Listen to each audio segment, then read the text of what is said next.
오늘도 원건 각지에서 오시느라고 수고 많으셨습니다. 벌써 어제 오늘의 날씨는 여름 날씨 비슷해요. 참 우리가 사는 이 사바세계는 고통이 끊이지 않는다 합니다. 그래서 부처님께서는 고통의 바다다라는 그런 표현을 썼습니다.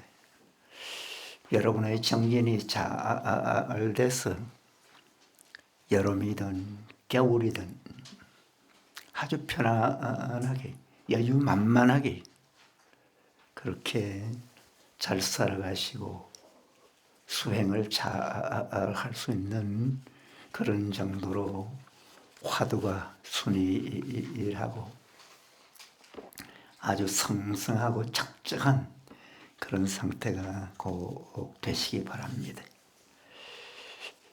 여름에 그렇게 더워서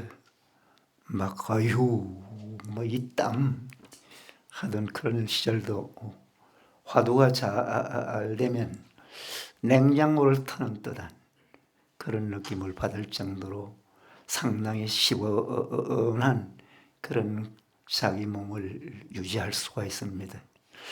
그걸 흔히 냉선이다 하는데 이제 수행이 아주 좀 깊어서 자기 관리가 잘 되면 그렇게까지도 될 수가 있는 것이 화두다 그렇게 말씀드릴 수가 있겠습니다. 오늘은 그 서장 여사인 거인에게 답하 그 두 번째를 해드리겠습니다. 이 본문입니다. 읽겠습니다. 그대 아우 자육이 지나가다가 편지를 주기에 읽어보고 기쁘고 위로되는 것을 알았습니다. 무상이 신속하여 100년 세월이 번갯불과 같으므로 곧 죽을 때가 도래할 것입니다. 마른 똥막대기는 어떠합니까?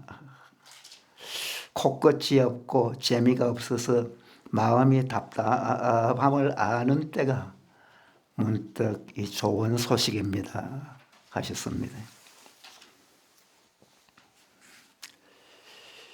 그대아우 자육이 지나가다가 편지를 주기에 읽어보고 기쁘고 위로되는 것을 알았습니다 했습니다.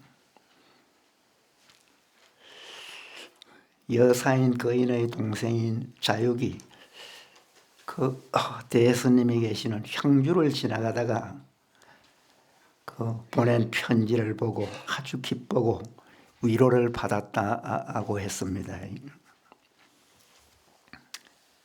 무상이 신속하여 100년 세월이 번갯불과 같으므로 곧 죽을 때가 도래할 것입니다 했습니다. 이때가 대선사가 55세 때라고 합니다. 요즘 55세 같으면 한창의 나이다 그렇게 말할 수 있는 나이인데 당신은 많은 나이라 할 수가 있겠습니다. 그래서 이런 글이 나오지 않았겠나 상상해 볼 수 있습니다. 이 무상하다 그 흔히 말을 쓰는 그런 말인데 항상 머물러서 그대로 있지 않고 변화가 무상한 것을 말합니다. 즉 나고 죽고 흥하고 망하는 것이 덧없음을 무상하다 합니다. 무상이 신속하여 무상이 매우 빨라서 참으로 빠르고 빨라서 100년 세월이 번갯불과 같으므로 그 100년이면 장구한 세월이다 그러는데 번갯불과 같으므로 그렇게 100년도 잠깐 지나간다는 거리. 그 흔히 빠른 세월을 번갯불과 같다, 화살과 같다 그런 표현을 많이 씁니다. 참으로 빠른 것이 세월이다, 그런 뜻입니다. 그래서 옛날에 어떤 선사는 하루 해가 지고 나면 오늘도 깨치지 못하고 하루를 보냈다 하면서 두 발을 뻗고 엉엉 우셨다고 해요. 여기에 계신 여러분께서도 지금은 건강하고 한창의 나이 같지만 여러분의 목숨은 숨 한 번 들이켰다가 내쉬지 못하면 내 생일이, 숨 한 번 들이켰다가 내쉬지 못하면 내 생입니다. 그래서 누구나 죽음이 늘 코앞에 있다. 언제라도 순간 맞이할 수가 있는 것이 죽음이다. 그런 생각을 하면서 이 생사 문제를 아주 지극하게 대단하게 생각하면서 어떻게 원천적으로 해결할 수 있을까 심각한 그런 생각을 해서 이 공부에 빠지고 애쓰시기 바랍니다.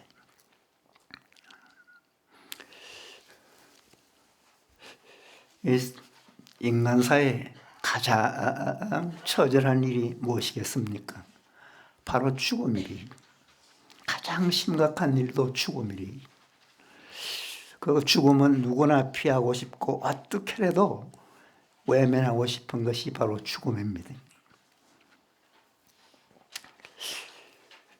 그러나 공부하는 입장에서 한창 자라고 장래가 촉망되는 그런 사람일수록 죽음에 대해서 아주 심각한 생각을 하면서 해결할 수 있는 큰 마음으로 자기의 하루하루를 애쓰고 애쓰라는 그런 말씀을 여러분 너무 많이 들으셨을 거예요. 어쨌든 우리가 보통 살면 몇백 년, 몇천 년 살 것 같습니다. 그러나 자상하게 따져보면 참 나약하고 아주 애처로운 것이 목숨이다 합니다. 여러분께서도 이런 말을 예사롭게 듣지 마시고 그 죽음을 어떻게 해결할 수 있을까? 좀 면할 수 있을까? 넓고 큰 생각을 하시기 바랍니다. 마른 똥막대기는 어떠합니까? 마른 똥막대기란 뭐냐? 화두를 말해요. 화두가 어떠냐? 즉 화두가 잘 됩니까? 그렇지 않으면 잘 안 됩니까? 이 묻습니다. 이 마른 똥막대기 화두는 유명한 운문선사라는 그런 분이 계셨어요. 어떤 그 납자가 운문선사께 묻습니다. 여하시 불이니까 부처란 무엇입니까? 하고 물으니까 간시원이라 했습니다. 마른 똥막대기니라 했어요. 마른 똥막대기란 이 중국의 그 당시 변소에 가면 길다란 그런 똥막대기를 갖다 놓고 온 식구가 뒤처리를 그 똥막대기로 했다든. 이 부처님은 아주 신성하고 아주 존경스럽고 참 거룩하신 분입니다. 그런 분이 누구냐 뭐냐 물으니까 가장 더럽고 추한 마른 똥막대기다 했습니다. 이것이 화두인데 아마 여기도 간시고를 하시는 분이 계실 겁니다. 이 화두가 어떠냐? 화두가 좀 잘 돼서 자기의 생사 문제를 원천 해결할 수 있느냐 없느냐 따지고 묻듯이 묻고 있습니다. 이 화두가 잘 되면 참으로 화두가 깊게 아주 성성하고 착적한 그런 상태가 되면 진정한 행복, 사람이 누구나 바라는 그 진정한 행복이나 인생의 보람을 화두에서 느낄 수 있다고 합니다.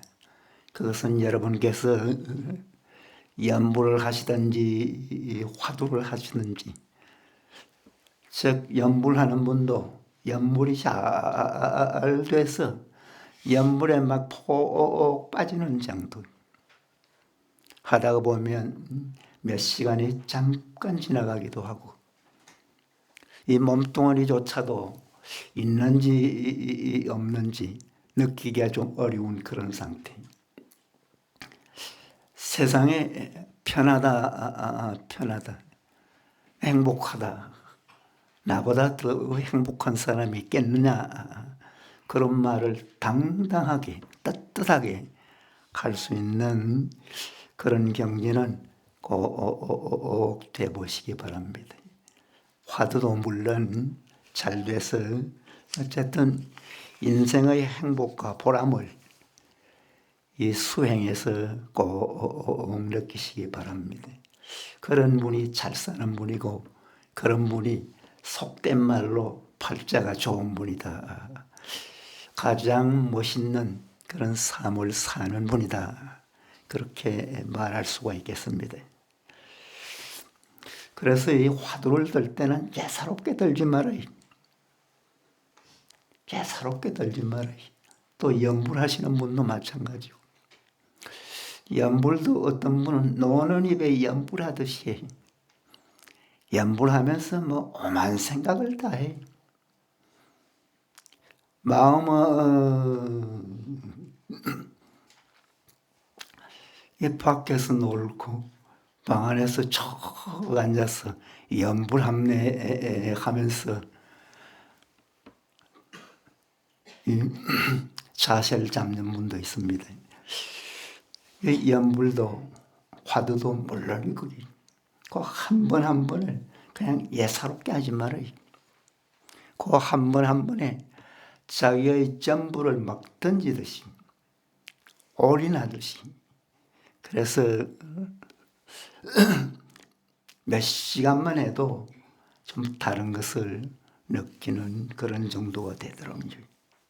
아니 연불이 안 된다, 화두가 안 된다, 수행이 안 된다 하는 그런 말씀을 입버릇처럼 하시는 분이 있어요. 그런 분은 어떤 분이냐, 자세나 행동이나 큰 마음까지도 보면 물렁하게 형식적으로 흉내내듯이 그렇게 하니까 어렵고 잘 안 되는 것 같습니다. 좀 정신 바짝 차려가지고 좀 무섭게 하는 그런 섭을 드리기 바랍니다. 옛날 중국에 복권 스님, 그 왕씨라는 그런 분이 사셨다고요. 그분은 그 정부 기관에 계셨던가 봐요. 37살에. 그간 당시로 말하면 아주 좋은 직장이라고 할 수 있는 그런 기관에서 한 20년가량 살아보니까 인생이 별것 아니게 느껴지더라는 거예요. 그래서 그 좋다는 내가 화두를 한번 해봐야 되겠다. 그 37살에 한창 일할 나이에 퇴직을 했는 거예요. 퇴직하면서 내가 40까지는 꼭 해내고야 말겠다. 그럼 뭐 대단한 원력을 세워서 참 이 개선장군처럼 직장을 떠나는 거리. 그 3년간 나름대로 애쓴다고 애써도 공부가 그렇게 되질 않는 거리. 이 3년이 다 채워졌는데 자기 공부를 점검해 보니까 부끄러운 생각이 있다는 거리. 그날이 서달컴 날이리. 이렇게 살아서는 안 되겠다 하는 생각을 하고 큰 결심을 했는 거리. 이 죽자 사자 화두를 타파해야 되겠다. 그러면서 이 초하루날 꼭두 새벽에 어쨌든 내가 쓰러지는 순간까지 용맹정진한다. 그런 큰 결의를 하고 막 연비를 했는 거리. 그러고는 참 애쓰고 애썼는 거리. 자기의 모든 것을 막 바치듯이 애썼는 거리. 그렇게 참으로 하니까 3년간 그렇게 안 되던 그 화두가 아주 쉽게 되는 것처럼 진이가 돈발해서 아주 성승하고 적적한 길이. 그래서 풀질 않고 고향도 안 하고 막 계속 밀어붙였는 거리. 초1의 날 일주일 만에 깨쳐서 그 용맹정진을 풀었다는 그런 분이 있습니다. 그 뒤로도 그분은 80세까지 살았는데 참 그 건강을 누리면서 당당하게 사시다가 80세 되던 그 5월 어느 날인데 이제 돌아가시게 되는 거리. 그 80세 70몇 살 때부터 내가 화두는 달통했으니까 나무아미 타불을 해보자 해서 이 화두하시는 분이 이렇게 하는 분이 없는데 어쨌든 나무아미 타불 해가지고 서방정 도공락세에 가고 싶은 거래. 자기야말로 최고라는 그런 생각을 하면서 어쨌든 내가 안 가면 갈 사람이 없다. 그런 정도로 생각하고 몇 년간 나무아미 타불을 되게 했답니다. 그런데 사망 직전인데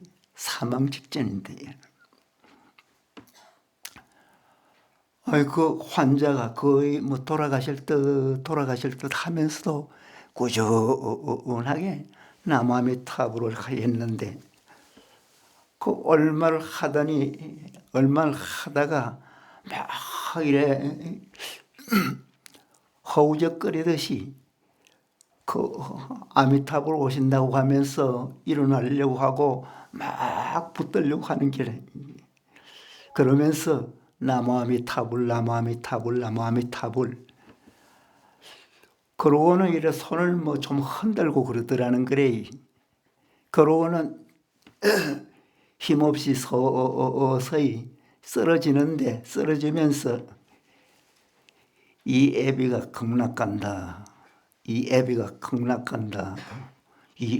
극락간다 하면서 완전히 쓰러졌다는 그런 이분이 그 송나라 때 그 유명한 처사인데 어쨌든 그런 기록이 있습니다. 이렇게 연불하고 화두에다가 연불하는 분은 거의 드문데 이분은 어쨌든 연불과 화두를 같이 해서 둘 다 관통을 해버렸는 거예요. 그래서 그 아드님들은 제사 지낼 때는 그 서방장토 극락세계를 향해서 그 제사를 모시고 했다는 그런 기록이 있습니다. 그래서 당시에는 또 그렇게 수행하는 것이 유행이 됐어요.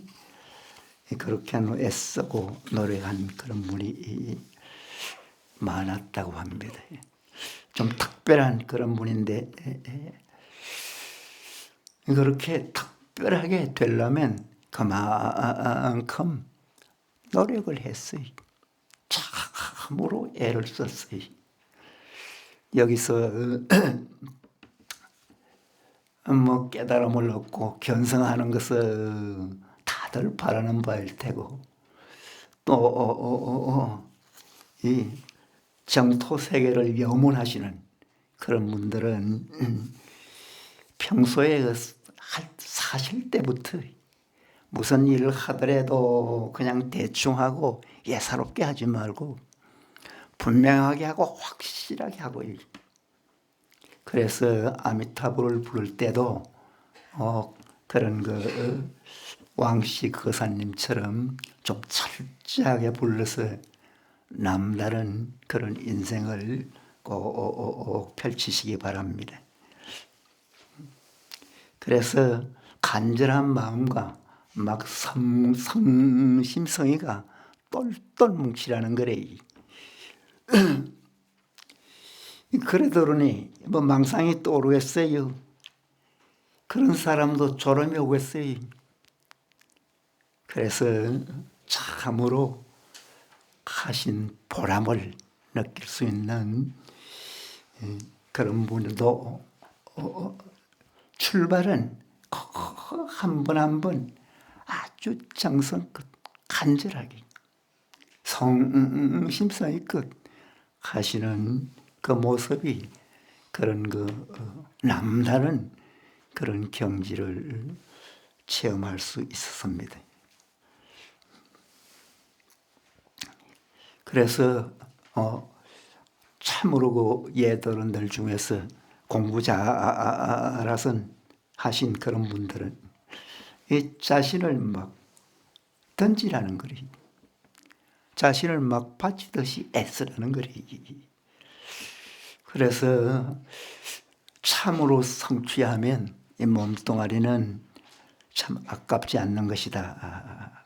그렇게 말씀을 해놓으신 그런 대목들이 많습니다. 또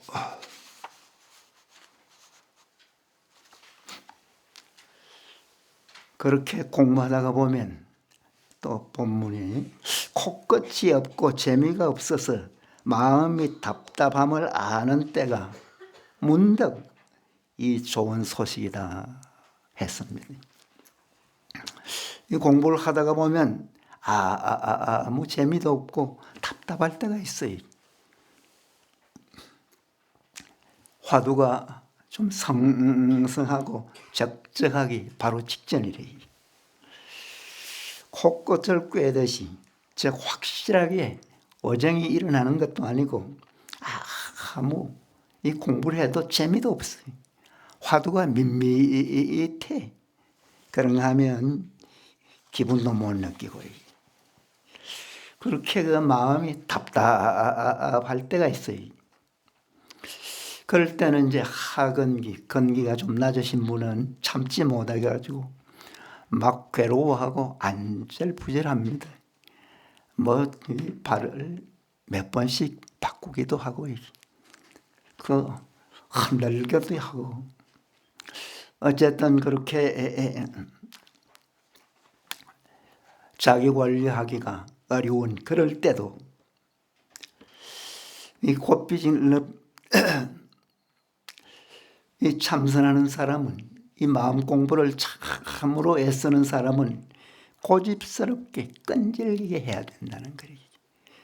대체적으로 그냥 평범한 공부는 누구나 비슷비슷해. 이렇게 공부가 잘 안 될 때, 어려울 때, 공부가 아무 재미가 없고 밋밋할 때, 이럴 때 이제 건기의 차이가 납니다. 그래서 이럴 때도 그런데 관계없이 잘 밀어붙이는 분은 참으로 공부다운 공부가 되고 그렇지 못한 분은 이제 어렵고 괴로운 공부가 됩니다.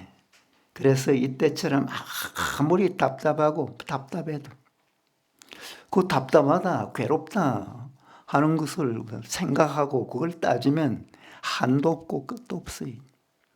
그럴수록 무심하게 오직 정진 앞으로 나아가고 나아가야 됩니다.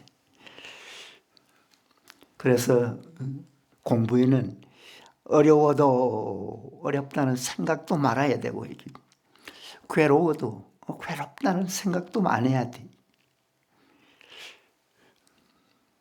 그래서 이 공부를 했다 하면 무슨 일이 있든 끈질기고 고집스럽게 참고 견뎌서 이겨내야 하는 그런 고비래기. 이때가 좋은 소식, 즉 좋은 때다 했습니다. 즉 어려울 때가 좋을 땐 길이. 즉 산등성이도 올라갈 때는 땀이 뻘뻘 나. 올라가서 내려갈 때는 시원합니다. 즉 그만큼 좋을 때가 있으면 좀 어려울 때가 있고, 어려울 때가 있으면 좋을 때가 있습니다.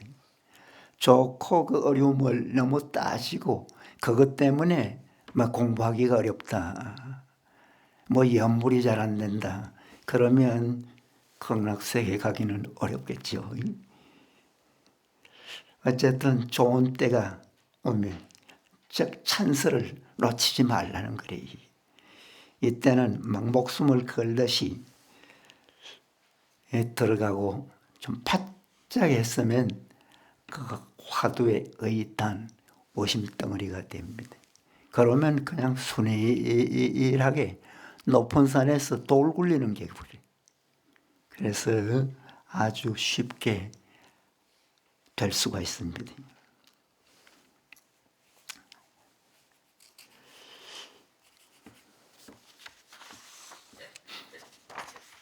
또 본문입니다. 첫째, 화두를 드는 데서 알아맞히려 하지 말며 또 일 없는 괴짝 속에 머물러 있지 말며 들 때 문득 있다가 들지 않았을 때 문득 없게 하지 마십시오. 의심에 오고 의심에 가매 어떻게 할 수 없어서 기량이 갑자기 다하면 문득 저절로 깨닫게 될 것입니다. 마음을 가지고 깨닫기를 기다리지 마십시오. 만약 마음을 가지고 깨닫기를 기다리면 영원히 깨달을 수가 없을 것입니다 했습니다. 그 첫째, 화두를 드는 데서 알아맞히려 하지 말고, 화두가 잘 들리면 그 화두의 그 폼바탕, 그 화두에 대해서 온갖 본의망상을 막 다 피워요. 그래서 사량 분별심으로 이제 알려고 합니다. 그래서 조금 뭐 아는 듯 하면 내가 알았다, 뭐 깨쳤다, 그런 이야기를 이제 흔히 합니다. 이럴 때는 어록을 보면 옛 어른 스님들의 심오한 그런 법문을 보면 한문으로 좀 섞이기도 하고, 그 법문 보면 무슨 말을 하는지 도대체 말이 안 되는 것 같고, 앞뒤가 어떻게 보면 훤히 트인 것 같고, 어떻게 보면 이런 말도 있는가 싶을 정도로 답답하고 안타까울 때가 많습니다. 그러나 공부가 그 정도만 돼도 이 책장을 넘기면 아는 것이 제법 생겨요. 어디 가면 아는 소리도 좀 나와요. 그런가 하면 어떨 때는 개송, 식구가 막 입에 끓을 때가 있습니다. 그럴 때도 마음을 안정시켜서 오직 일체 그런 마음을 갖지 말고 화두만 밀고 나가듯이 오직 정진하고 정진하는 데 애써야 됩니다. 그런 분별심, 그런 사랑심은 절대 내질 않아야 돼요. 또 일 없는 괴짝 속에서 머물러 있지 말고 했습니다. 일 없는 괴짝 속이란 그 집속을 말이에요. 그때 그 정도 되면 자기가 앉아있는 곳이 하나의 집과 같아. 즉 화두 없이 고요함 속에 멍청이 집을 짓고 앉아있다는 거래. 그렇게 화두 없이 고요함에 빠져 있지 말아야 된다는 것입니다. 그래서 그럴 때는 어떻게 하든 얼른 화두를 제대로 들어서 성성하고 아주 작정한 그런 상태가 되게 해야 됩니다. 이 화두가 없어지거든 바로 그때도 화두를 들어야 돼. 그렇게 이제 화두가 괴짝 속에 머물러 있을 때는 그렇게 몸이 편해. 그러면서 아주 고요하니까 이 화두가 썩 잘 되는 것처럼 느끼는 분이 있어요. 그래서 더 이상 공부에 관심을 두지 않고 그냥 그대로 뭐 몇 시간씩 버티고 심지어 하루 이틀씩 버팁니다.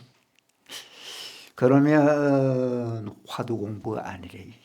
그렇게 괴짝 속에 머물러 있듯이 거기서 안주해서는 안 되고 그럴 때일수록 화두를 좀 바짝 좀 되게 어정을 일으키.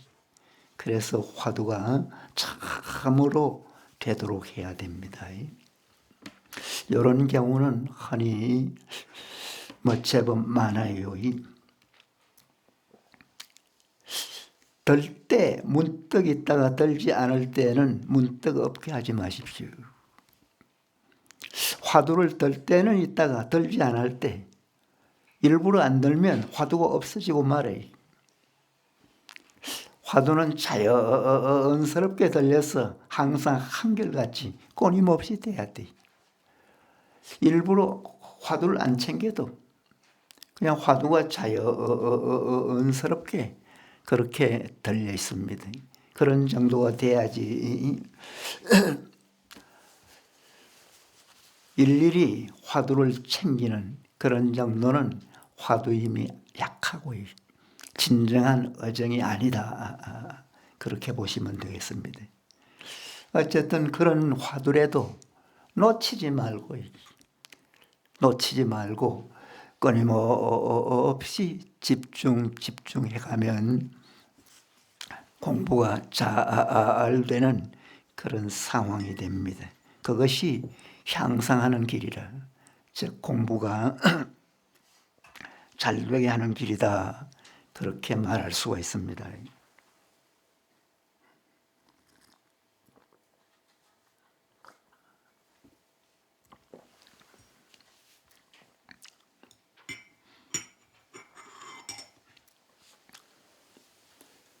또 본문입니다. 의심해 오고 의심해 가매 어떻게 할 수 없어서 기량이 갑자기 다하면 문득 저절로 깨치게 될 것입니다. 했습니다. 그 화두를 놓치지 않고 의심하고 계속 의심해. 그렇게 하다가 보면 어떻게 할 수 없이 기량이 그 화두 힘이, 즉 의심의 힘이 갈 곳이 없어지면, 갑자기 다하면 갑자기 갈 곳이 없어지면 문득 저절로 깨치게 될 것입니다. 순간 깨치게 될 것이다 했습니다. 또 본문이 마음을 가지고 깨닫기를 기다리지 마십시오. 이런 경우나 고전에 그렇게 되면 깨달음이 이제 가까운 것을 알면서 깨닫겠구나. 누가 나를 깨치게 해줄 수 없을까? 언제 깨칠까? 깨달으면 어떨까? 뭐 이런 생각 저런 생각 온갖 분해망상을 다 피워. 그러다가 보면 공부하고는 거리가 먼 그런 공부가 됩니다. 그렇게 깨달음을 기다리는 마음을 대오심이다 합니다. 즉 깨달음을 기다리는 마음이다 합니다. 깨달음은 의도적으로, 즉 마음을 가지고 적본의 망상을 피워서 일부러 바라질 말라는 거죠. 이 아르마리로 깨닫기를 바란다든가, 언제 깨칠 것인가, 누가 깨닫게 해주는 사람은 없을까, 이런저런 깨치고자 하는 마음을 절대 가지면 공부에는 아주 독이 됩니다. 그런 마음을 전혀 안 가져야 됩니다. 그렇게 깨치고자 하는 마음을 가질수록 오직 마음은 담담하게 더 간절한 마음으로 지어가다가 보면 자연스럽게 깨칠 날이 있을 것입니다. 어쨌든 깨침은 자연스럽게 때가 돼서 그렇게 깨쳐야지, 참선하는 분이 깨침에 대해서 이런저런 본의망상을 피우면 그것은 화두 참구인이 아니다, 공부인이 아니다, 그렇게 생각해도 좋겠습니다. 만약 마음을 가지고 깨닫기를 기다린다면 영원히 깨달을 수 없을 것입니다 했습니다. 그 의도된 마음으로, 즉 본의망상을 일부러 피워서 깨달음을 기다리며 영원히 깨달음을 얻을 수 없을 것이다. 이런 말은 아주 명심하시기 바랍니다. 앞서 육례께 답한 편지에 조대가의 병통을 다 말했는데 받아보니 다만 좌우에 두었다고 했습니다 합니다. 이 앞의 고 육례께 대답한 편지에서, 저 앞에 강의한 부분에서 이 조대가라고 나옵니다. 그분의 그 병통에 대해서 이야기를 했는데, 그 조대가의 병통이 사대부의 병통이래. 서생들의 병통이라. 즉 그 말은 그를 좋아하고 아르마리로 이해하고 알았다, 나는 깨쳤다, 그런 생각을 하는 분들을 말합니다. 그 사대부들의 병통을 다 말했더니 다만 거처하는 곳의 좌우에 늘 둔다 하니, 그런가 아주 화두에 대한 좋은 말씀은 늘 메모리도 해서 가까운 곳에 두고 언제라도 처방을 보듯이 보면서 화두를 잘해갈 수 있는 그런 자기가 되도록 환경을 만드는 것이 좋습니다. 만약 이 말대로 공부를 하면 철저히 깨닫지는 못하더라도 역시 사와 정,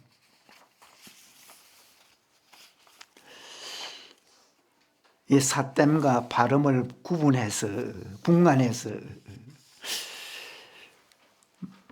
장애를 받지 않을 수 있으며 반야의 종자를 깊이 심게 될 것입니다 했습니다. 반야의 종자란 그 지혜의 종자를 자연스럽게 깊게 심게 된다, 즉 총명하게 된다는 그런 뜻이 되겠습니다. 흔히 이제 선에도 병이 있다는 말을 합니다. 그게 선병이라고 하는데, 선병에 대해서 좀 여러 가지가 있는데 사실은 선에는 본래 병이 없어요. 선은 맑고 아주 깨끗한 것이 선이래. 거기에서는 병이란 말 자체가 형성이 안 돼. 그런데 참선하는 사람이 마음씀을 그릇되게 썼기 때문에 그게 병이래. 즉 마음을 잘 못 써서 선병이 있는 것이지 선병은 없는 것이다. 여러분께서도 흔히 선병에 걸렸다는 말을 하는데 그것은 선병 자체를 잘 모르는 사람이고 공부가 안 되니까 이러쿵저러쿵 이야기하듯이 그런 말도 오갈 수가 있습니다. 그런 말은 그냥 지나치고 외면하는 게 좋아요. 어쨌든 마음을 그르치면, 마음을 잘못 쓰면 그것이 바로 선병이라는 거예요. 마음병을 고치고 마음을 바르게 하고 마음을 깨끗하게 해서 참으로 잘 살게 하는 것이 선이라. 그런 선에 무슨 병이 있으리요. 병이 있다는 생각을 하는 그 사람이 바로 병자다. 그렇게 보면 되겠습니다. 이 착병, 어떤 분은 병을 일부러 치어. 내가 본심에서 갖가지 행을 지어서 원각을 구하고자 한다며. 원각을 지어서 병을 구하는 것이 아니다. 이 원각이란 깨달음을 말해. 깨달음을 지어서 그것이 깨달음이다. 내가 깨달았다. 이제 그런 말을 하기도 하는데 그것은 이 병을 조작하고 없는 병을 선병으로 만들어서 못난이 같은 표현을 하는 것이지 그런 선병은 없다. 인병이라 그런 표현도 씁니다. 원각을 맡겨둠으로써 있는 것이 없다. 그걸 병이다 하기도 해. 그것도 또 병이 아니래. 어떤 사람이 말하기를 내가 이제 스스로 마음에서 모든 생각을 쉬어서 일체법의 법성이 적적하고 평등해지면 해침으로써 원각을 구하고자 한다. 그 원각의 깨달음의 그 성품은 거침으로써 부합되는 것이 아니라는 병이래. 그래서 그런 말 자체가 도무지 안 맞는 말이다. 그래서 생각하면 되겠습니다. 어쨌든 삿된 마구니의 장애를 받지 않을 수도 있으며 반야 종자를 깊게 심게 될 것이다 했습니다. 즉 아주 총명하게 된다는 그런 뜻입니다.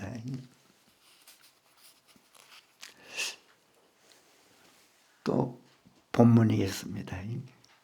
비록 금생에 깨닫지 못한다 하더라도 다음 생에 태어나되 뚜렷이 수용하되 또한 힘을 허비하지 않으며 악업에도 끌려가지 않으며 죽을 때 없을 지배할 수 있을 것이야 했습니다. 힘을 허비하지 않으며 즉 힘이 들지 않는다는 거리. 악업에도 끌려가지 않으며 즉 악업에 빠지지 않는다 그런 뜻입니다. 죽을 때나 살아서도 업을 벗어나기는 어렵다고 하는데 수행만이 유일하게 벗어나는 방편이 된다 했습니다.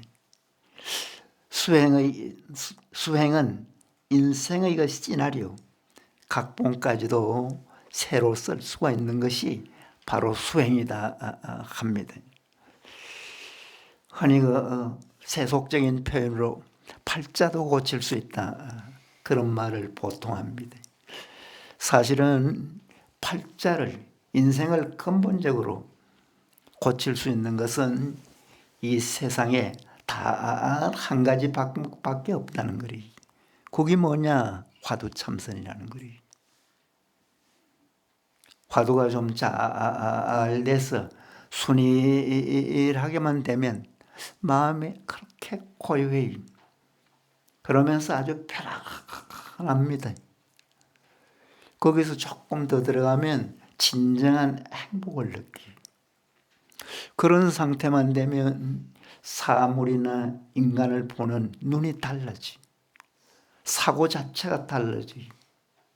말씀이나 행동까지는 상당히 편해. 그래서 못난 사람이 아주 똑똑한 그런 사람이 되고,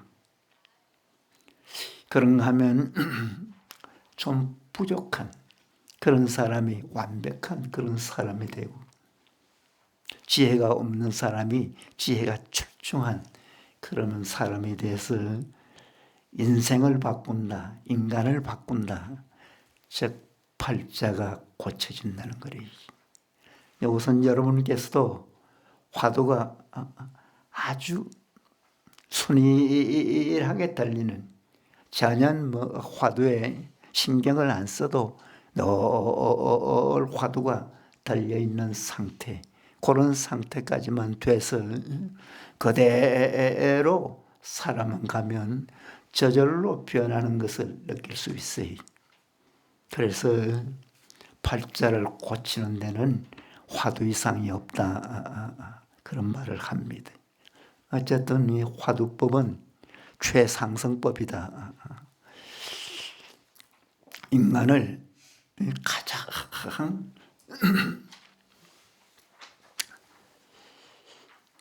높은 경지까지 이끌어 갈 수 있는 것이 화두라는 그런 생각을 하면서 여러분께서 참 얼마나 좋은 세상이래. 멋진 세상이잖아요. 그냥 보통 사시기는 아깝지요. 그냥 고개만 끄덕할 것이 아니라 진짜 아까워. 이 건강하고 좀 몸부림칠만 할 때 좀 열심히 살아요. 그래서 어디 가나 오나 앉아나서나 환영받고 존경받고 대접받는 그런 사람이 꼭 되시기 바랍니다. 그런 방법으로는 화두 참선이 최상이다. 이거는 명심하세요. 그래서 이 화두를 해보고 좋다 싶거든. 아들, 딸 집합시켜놓고 매일 세뇌 교육을 해요. 그렇게 해도 부족해. 그냥 지나가는 이야기가 아니래요. 내 특별히 생각해서 하는 이야기입니다.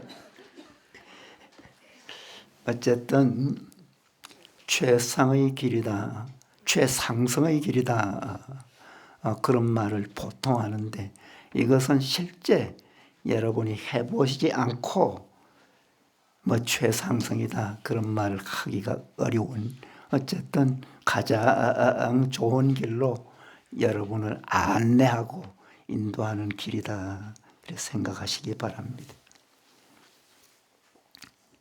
그래서 날마다 절대로 다른 일을 헤아리지 말고 다만 마른 똥막대기를 의심하되, 즉 화두만 꾸준하게 오심하되 어느 때 깨달을 것인가 묻지 말아야 된다. 즉 대오심을 전혀 갖지 말고 그냥 오직 의심하고 오심해서 화두만 놓치지 말라는 거래. 그대의 공부가 잘 되기를 간절히 빌고 또 빌겠습니다. 유명한 대스님께서 여러분에게 비는 말씀이래.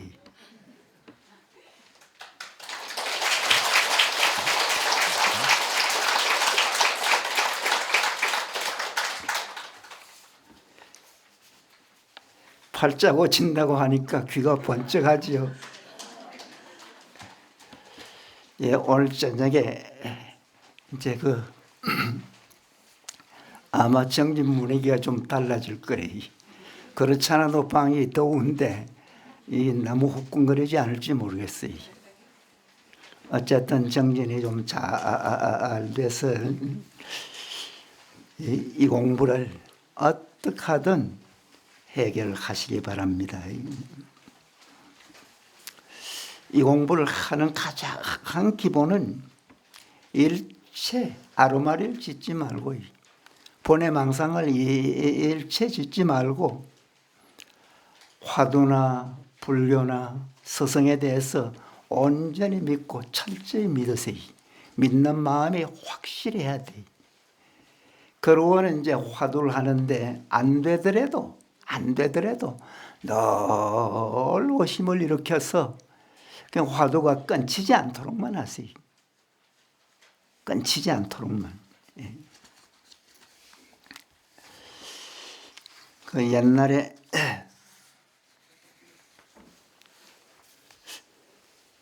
이 덕산 선감 스님이라고 아주 유명한 스님이 계셨어요.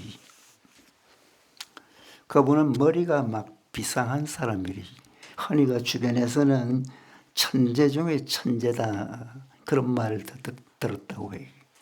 그 이제 절에 들어와가지고 수계를 하고는 율장을 봤어요.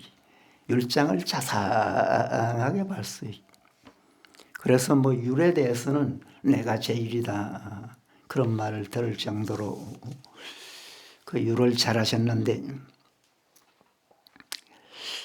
그분은 또 금강경을 좋아해가지고 금강경을 뭐 달달달달 외우는 건 물론이고 그야말로 뭐 마음대로 좌지우지했어요.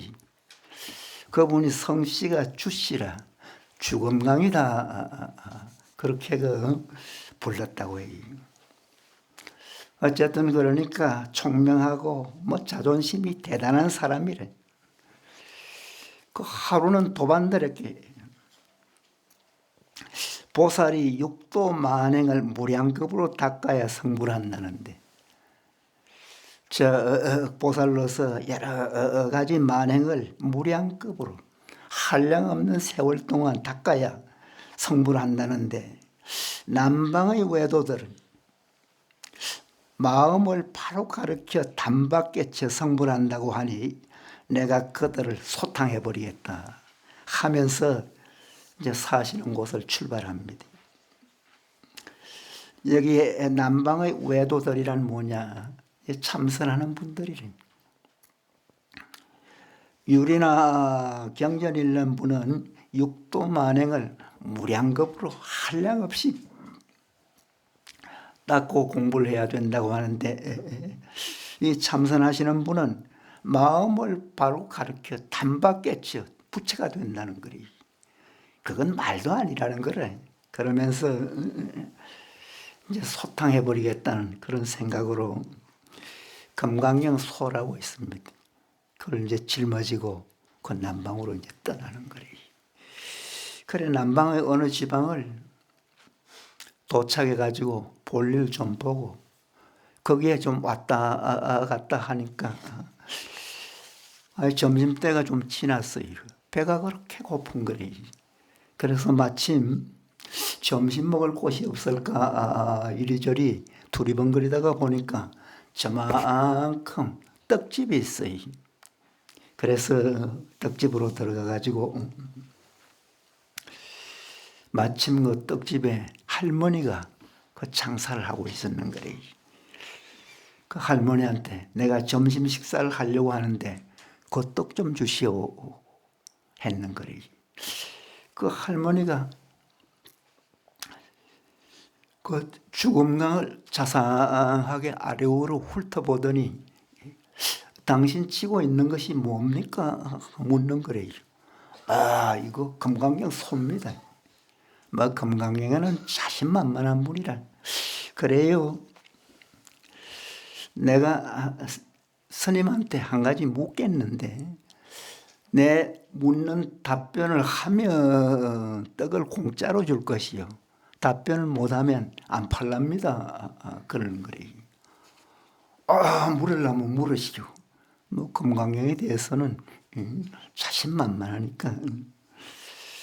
금강경에 과거심도 불가득이요 현재심도 불가득이요 미래심도 불가득이라는 말이 있는데, 즉 과거심으로도 얻을 수 없고 현재 마음으로도 얻을 수 없고 미래 마음으로도 얻을 수 없다는 그런 말이 있는데, 스님이 떡을 먹고자 하는데 어떤 마음으로 떡을 자시겠습니까? 묻는 거리. 그 질문에 막 꼼짝을 못했어요. 한참 있다가 이 주변에 선지식이 계십니까? 묻습니다. 그러니까 여기서 멀지 않는 곳에 용담원이라는 이 절이 있는데 숭신선사라는 큰 스님이 계십니다. 했는 거리. 그래서 그 용담원을 찾아갑니다. 그 노파에게 한 방망이를 얻어맞고 다소 수그러진 듯 하긴 했는데 평소에 그 무인이라 여전히 오기는 있어서 막 큰 소리 치면 이제 올라갑니다. 꼭 가가지고는 용담원에 막 들어가서는 빈정대듯이 말해. 쳇 용담원이라고 하더니 용용자 못담자. 용도 없고 담도 없구먼. 연못도 없구먼. 그러니까 이때 숭신선사가 저만큼에서 척 나타나면서 빙그레 웃으면서 자네가 참으로 용담에 왔네 합니다. 덕산 스님은 그 말에도 말문이 막 꽉 막혔는 거리. 그래서 자기의 어리석음을 뉘우치고 용담 스님에게 무릎을 꿇고 이제 끌려가듯이 용담 스님 방에 들어갑니다. 밤이 깊도록 이런 법문 저런 법문을 실컷 들었어요. 그러고는 이제 잘 때가 돼서 그 용담 스님이 용심지에 불을 붙여주는 거리. 불을 막 붙여가지고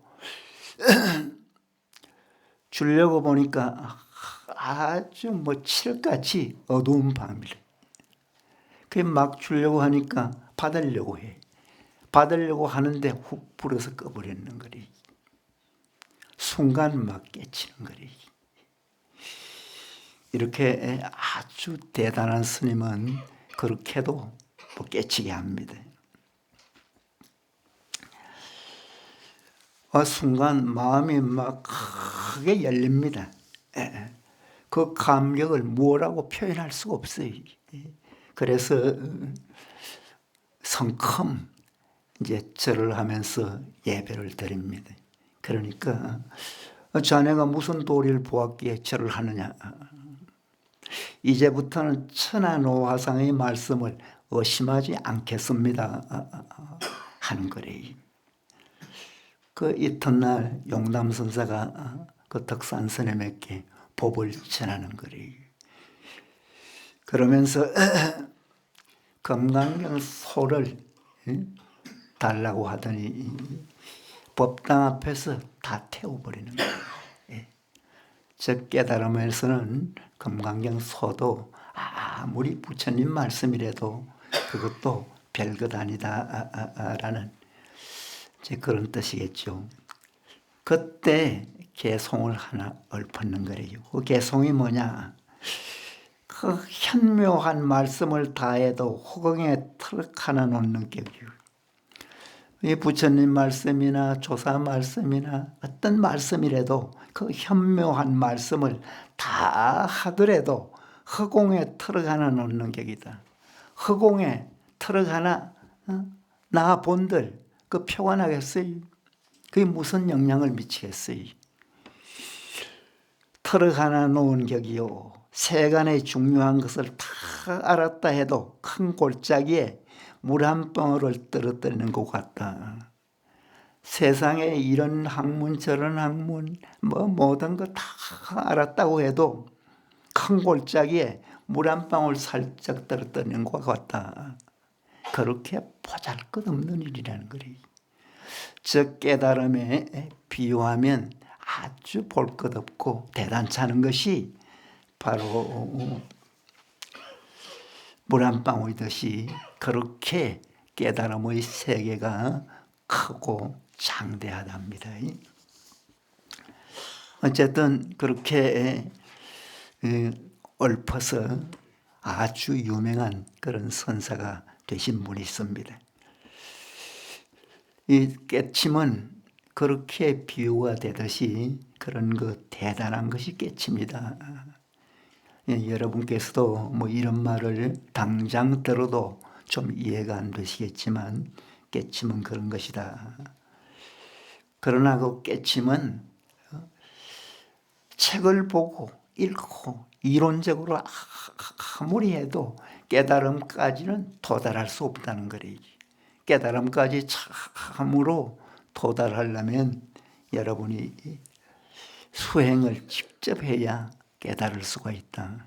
수행을 직접 해서 깨닫지 못하면 이 삶 자체가 아주 부끄럽고 괴롭고 늘 남의 말에 좌지우지되는 그런 그 못난 삶이 될 수가 있다. 그래서 한탄스러울 수밖에 없다는 것이 옛 어른들의 말씀입니다.